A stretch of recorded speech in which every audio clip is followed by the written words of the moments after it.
Bienvenue dans le vlog à destination Cracovie. Attachez vos ceintures. Je suis Nicolas, votre commandant de bord.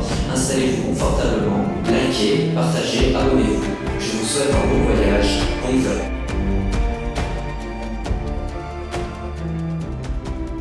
Bien arrivé en Pologne, on est arrivé à Cracovie à l'aéroport.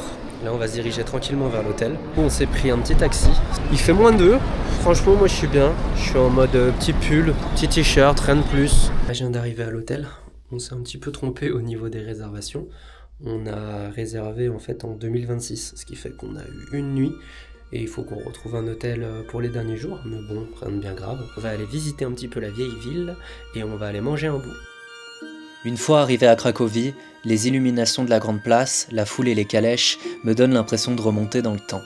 Je n'avais pas ressenti la magie de Noël depuis longtemps, car en France, je ne sors pas trop pendant cette période. Les enfants qui courent sur la place, les crèches et les odeurs des plats traditionnels des stands de Noël nous font oublier les -8 degrés de ressenti.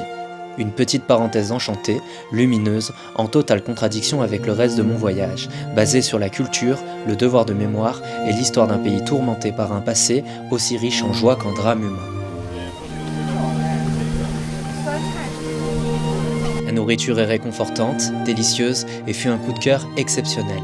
Je t'invite à découvrir les pierogies, les recettes à base de canard, la côtelette chaboui et les soupes traditionnelles comme le goulash, le zurek et mon coup de cœur, le rosol.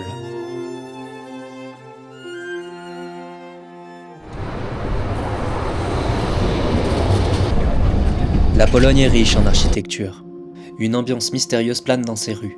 On y ressent le poids du passé, mais il y a une légèreté qui s'en dégage et je trouve le contraste saisissant. Le quartier juif est à visiter, il permet de voir le quotidien d'un peuple décimé. Tziganes, Polonais, Soviétiques, Français, homosexuels, handicapés sont aussi des martyrs à ne pas oublier.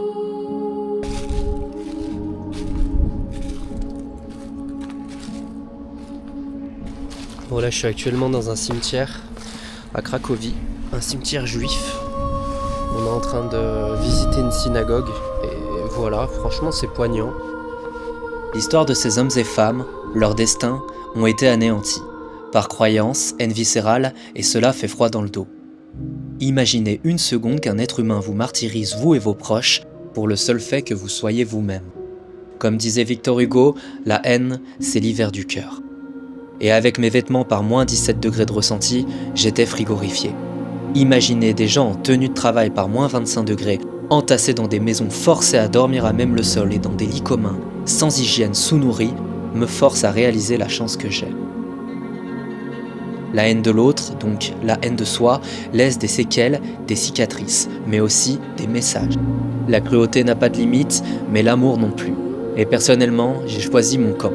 Le fait que ces actes aient moins de 85 ans fait que nos grands-parents ont côtoyé, subi ou grandi avec ces drames.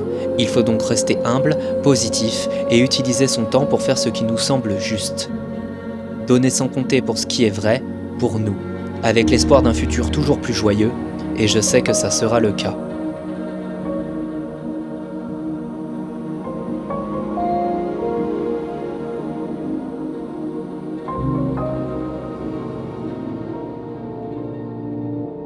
Et demain, on fait quoi? Pour nos enfants, nos ancêtres et pour nous? On a des exemples dans le passé et des rêves dans le futur. Cultive-toi, fais du sport, fonde ta famille, entoure-toi de personnes qui te poussent vers le haut. Sois patient, pieux et la foi. Tout vient à qui sait t'attendre. Répète, répète, sois fort.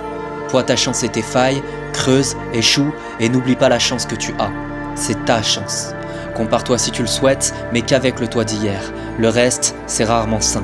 Vois avec des yeux d'enfant, mais avec la sagesse d'un centenaire. Purifie tes comportements et suis le mouvement. Toujours le mouvement. Va dans tes peurs, fais ta thérapie, car la haine ressort souvent de ce que l'on est.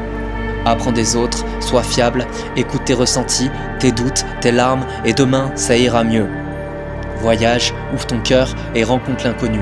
Tous les endroits où émotion tu fuis, c'est là où tu dois aller.